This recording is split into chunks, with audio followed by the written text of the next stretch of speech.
Setelah pertemuan itu, Pak SBY langsung berpesan tidak boleh di negara kita ini ada matahari kembar. Artinya ya nggak bolehlah kemudian Pak Jokowi itu masih merasa punya menteri, merasa punya aparat.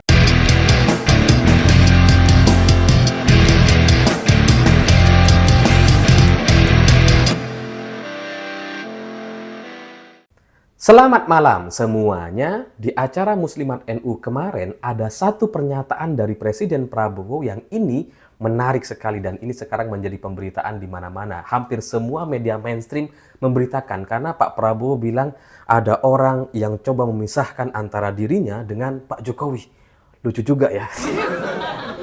Wah, ini disambut meriah sama buzzer-buzzer kelompok Pak Jokowi atau PSI. Wah, berarti ini kan hubungannya sangat harmonis, tidak ada apa yang namanya perbedaan-perbedaan, tidak ada serang-serangan dan sebagainya. Ya, mungkin bagi sebagian orang pernyataan dari Pak Prabowo itu ya bisa digaransi bahwa itu benar-benar menggambarkan situasi yang sebenarnya. Tapi kalau kita mau ingat, kalau kita mau membaca dari pemberitaan dalam 2 minggu terakhir ini, itu sangat-sangat tidak sesuai sama sekali. ya, ya ibarat itu mantan kalian yang bilang aku setia apapun aku lakukan padahal sebenarnya enggak gitu kan. Tiba-tiba besoknya nikah sama orang lain. Ya karena kalau kita ingat dalam 2 minggu terakhir ini, itu kan ada kasus pagar laut dibongkar, ya PSN dievaluasi dan semua proyek-proyek besar ini adalah proyek yang ada di eranya Pak Jokowi. Bahkan di MNC Land, di Keklido, itu juga disita tiba-tiba. Padahal itu jelas diresmikan sama Pak Jokowi gitu. Jadi kalau memang hubungan antara Pak Jokowi dengan Prabowo ini harmonis, luar biasa, tidak terpisahkan dan sebagainya, seharusnya cerita pembongkaran laut, cerita penyegelan soal MNC Land dan sebagainya itu seharusnya tidak pernah terjadi. Tapi kan faktanya itulah yang kita lihat gitu kan. Ini pagar laut dibongkar, padahal itu ya proyeknya Pak Jokowi gitu. Proyek di eranya Pak Jokowi, PSN juga sama, IKN juga dananya diblokir. Ada dananya, tapi diblokir. Itu kan menunjukkan bahwa apa yang dilakukan oleh Pak Jokowi sebelumnya, hari ini itu banyak atau hampir semuanya kemudian dibatalkan, termasuk APBN gitu. APBN yang dirancang di eranya Pak Jokowi itu diketawain sama Hasim. Lucu ini, makanya dipotong-potong semua tuh. Sampai Kementerian PU dipotong 80%. IKN dipotong 70%. Setelah dinaikkan anggarannya, dipotong. Jadi, kalau Presiden Prabowo bilang ada orang yang coba ingin memisahkan, ya saya nggak tahu siapa yang mau memisahkan, gitu kan. Tapi dari apa yang terjadi dalam 2 minggu terakhir ini, itu benar-benar terpisah sama sekali. Karena kalau ini tak terpisahkan, ini romantis sekali antara Pak Jokowi dengan Prabowo, solid gitu ya. Maka nggak akan ada cerita soal pagar laut itu dibongkar. Nggak akan ada gitu. Tapi ya kembali lagi terserah Presiden Prabowo gitu ya. Mau tak terpisahkan, mau satu istana dua presiden. Saya juga nggak ngerti.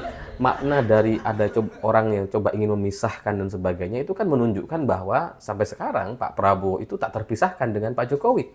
Maka kalau ini menjadi satu keyakinan dari Presiden Prabowo, jadi wajar kalau ada beberapa kebijakan di pemerintahan hari ini itu jadi kayak ya saling bertabrakan. Misalkan pagar laut disuruh dibongkar, ada menteri yang nggak setuju, oh jangan dibongkar. Ada gas LPG misalkan, wah ini nggak boleh dijual di pedagang eceran atau warung. Tiba-tiba muncul instruksi dari Presiden, boleh dijual di warung. Jadi ini kan benar-benar menjadi satu gambaran bahwa dalam satu istana ada dua presiden. Presidennya sama-sama punya menteri. Nampaknya itulah yang memang sedang terjadi di negara kita gitu kan. Karena ini menteri dari presiden, ini menteri dari mantan presiden, jadinya ya nggak koordinasi karena rapatnya beda gitu. Menteri presiden, menteri Prabowo kalau ketemu ya ke Kertanegara atau Hambalang, menteri Pak Jokowi, menteri mantan presiden, kalau ketemu ya ke Solo, menghadap ke Solo, Budiari siapalah gitu kan. Ya kalau memang itu yang diinginkan oleh Presiden Prabowo untuk 5 tahun ke depan, silahkan gitu ya. Jadi Istana itu meskipun cuma satu, presidennya dua, menterinya juga ya menteri dari masing-masing presiden. Ada menteri dari presiden, menteri mantan presiden. Ya sebenarnya orang-orang yang sekarang memisahkan atau tidak menganggap Pak Jokowi sebagai presiden atau tidak punya pengaruh lagi di Indonesia itu adalah orang-orang yang sebenarnya tujuannya itu ingin menghormati Presiden Prabowo. Tapi kalau Pak Prabowo merasa bahwa dia tidak ingin dipisahkan, ya sudah nggak apa-apa gitu. Kalau perlu Pak Jokowi yang ngantor juga di istana gitu, atau ngantor di IKN lah. Pak Jokowi sama Gibran ngantor di IKN misalkan. Nanti kalau menteri-menteri rapat, rapatnya ke IKN. Bukan ke Solo supaya lebih lebih apa ya? Lebih formal lah gitu ya. Lebih terkonfirmasi bahwa ya ini tak terpisahkan gitu kan. Kalau ada aturan-aturan yang melarang ya tinggal diubah aja kan gampang. Jadi setelah semua cerita atau apa yang terjadi dalam 2 minggu terakhir ini dan kemudian muncul pernyataan Presiden Prabowo ini disambut gegap gembita sama banyak pendukung Pak Jokowi atau PSI. Meskipun ya di satu sisi saya juga memahami ya sebenarnya bukan itu maksud Pak Prabowo, bukan ingin apa namanya ada dua presiden, bukan ingin ada dua kekuatan. Siapa yang mau gitu? Pak Prabowo juga nggak mungkin mau itu. Tapi kenapa kemudian itu disampaikan? Kalau dalam pandangan saya, kenapa Pak Prabowo tiba-tiba seolah-olah romantis sekali, tak terpisahkan gitu ya dengan Pak Jokowi. Ada orang yang coba memisahkan, ada orang yang coba eh, menghancurkan, tidak ingin Indonesia maju dan sebagainya. Kenapa ini disampaikan? Ya karena memang permainan dalam 2 minggu terakhir ini sudah masuk ke dalam apa ya, dalam jurang, bukan, udah masuk ke pinggir jurang gitu. Ya karena ketika PSN dievaluasi, pagar laut kemudian dibongkar gitu ya, dan itu semua adalah proyek di eranya Pak Jokowi, MNC Land disita atau di apa namanya dikunci gitu ya, tidak boleh beraktivitas lagi. Ini kan ya memang sudah agak bahaya sehingga ya perlulah pujian-pujian sedikit supaya tidak terlalu apa namanya supaya tidak terlalu ngegas terus gitu. Ya karena efek dari pagar laut yang ribut kemarin, SHM-nya dicabut, HGB-nya dicabut kan sampai terjadi kebakaran. Ya meskipun katanya wah itu kebetulan aja. Ya itu memang ada konsleting dan sebagainya. Ya terserah saja, tapi ya kok kebetulan sekali gitu. Jangan sampai ada kebetulan-kebetulan yang lain, misalkan tiba-tiba mobil kementerian tabrakan atau gedung kementerian yang lain kebakaran. Jangan sampai ada kebetulan-kebetulan yang lain. Kalau ini terus-terusan digas gitu, makanya perlu rem, perlu sedikit pujian, perlu sedikit ya menunjukkan suasana yang adem gitu ya. Nah, nanti setelah adem ayem sudah kayak wah sudah oke gitu ya, sudah nggak ada gas-gasan, digas lagi. IKN dibatalin atau apalah gitu ya. Jadi ya memang itu adalah politik tarik ulur yang dulu itu dilakukan oleh Pak Jokowi. Jadi kalau Pak Prabowo bilang dia belajar politik dari Pak Jokowi, ya inilah yang terjadi gitu, tarik ulur. Tarik dulu, ulur lagi, tarik. Dan ini analisa saya ini kemudian sedikit terkonfirmasi karena setelah Presiden Prabowo itu pidato seperti itu, nggak lama setelah itu Pak Prabowo bertemu dengan SBY. Tiba-tiba ketemu.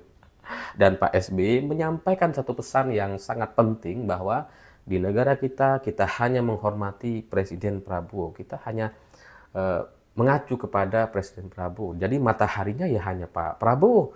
Nggak boleh di dalam satu negara ini ada matahari kembar. Nah, kalau kita mau bicara soal SBY, wah pasti ini saya paham sekali.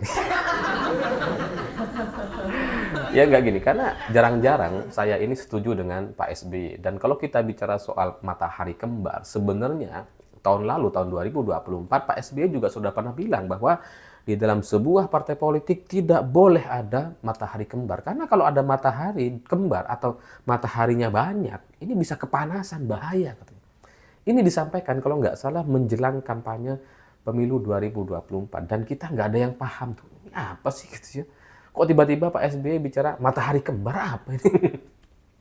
Situasinya waktu itu, karena Pak Jokowi menguasai banyak partai, Golkar, PAN, PKB gitu ya, itu dikuasai sama Pak Jokowi, Nasdem gitu ya. Jadi dikuasai itu. yang semua keputusan-keputusannya terkait Pilpres dan sebagainya itu sangat bergantung kepada Pak Jokowi waktu itu, gitu. Jadi ya sindiran SBY atas cerita matahari kembar, gak boleh dalam satu partai ada dua matahari atau mataharinya banyak, itu ya ditujukan kepada Pak Jokowi yang tidak boleh cawe-cawe atau ikut menjadi matahari di partai-partai yang ada di Indonesia. Nah sekarang ketika Pak SBY menyampaikan tidak boleh ada matahari kembar, setelah bertemu dengan Presiden Prabowo, itu kan menunjukkan bahwa selama pertemuan, selama mereka bertemu selama sekitar 1 jam, semuanya membahas soal matahari kembar. Atau membahas soal masalah-masalah yang sedang dihadapi oleh Presiden Prabowo, dan itu berkaitan dengan kebijakan atau kekuasaan Pak Jokowi sebelumnya. Jadi ya setelah mereka ngobrol lama gitu ya, bahas segala macam isu, mungkin juga pagar laut, mungkin juga gas LPG gitu dan sebagainya, yang menunjukkan seolah-olah ini memang ada dua kekuatan, dua kekuasaan. Setelah pertemuan itu, Pak SBY langsung berpesan tidak boleh di negara kita ini ada matahari kembar. Artinya ya nggak bolehlah kemudian Pak Jokowi itu masih merasa punya menteri, merasa punya aparat yang bisa digerakkan untuk kepentingan dirinya sendiri dan keluarga. Jadi itulah nampaknya yang menjadi pesan dari Pak SBY gitu kepada Presiden Prabowo. Karena kalau nggak ada bahasan soal itu, karena kalau bahasannya hanya sebatas soal apa ya, pekerjaan-pekerjaan, tugas-tugas, hanya minta nasihat dan sebagainya, nggak akan Pak SBY bicara soal matahari kembar gitu. Tapi ketika Pak SBY bicara matahari kembar, itu kan menunjukkan ya memang ada masalah di dalam. Emang ada masalah ketika mereka bicara dengan Pak Prabowo, ketika SBY bertemu dengan Pak Prabowo. Jadi ya pesannya itu, dan setelah ini mungkin kita akan melihat bagaimana Pak Prabowo akan gas lagi. Tapi pada akhirnya terserah Presiden Prabowo. Apakah ini mau digas, apakah mau diperbaiki, atau mau romantis, atau mau tak terpisahkan dengan Pak Jokowi, rakyat gak peduli. Terserah saja gitu. Ya karena mereka yang punya kekuasaan, mereka yang punya kemampuan atau melakukan kebijakan-kebijakan sesuai dengan keinginan mereka, terserah saja. Tapi ya sebagai presiden ya seharusnya cuma satu. Kalau ini mau dilanjutkan, mau romantis, atau mau kembali kepada suasana yang sebelumnya, ya mungkin akan ada cerita baru lagi seperti cerita gas LPG, di mana ada satu aturan yang ditetapkan, terus kemudian dibatalkan lagi. Ini mungkin akan ada banyak lagi kebijakan-kebijakan yang semacam itu dan membuat keributan-keributan di masyarakat, yang dirugikan masyarakat karena ada dua komando yang berbeda, dan kemudian itu jadi beban untuk kita semua. Ya kan nggak mau kita seperti itu, tapi ya kembali lagi, terserah mereka-mereka ini. Saya pikir itu. Terima kasih sudah menonton. Begitulah kura-kura.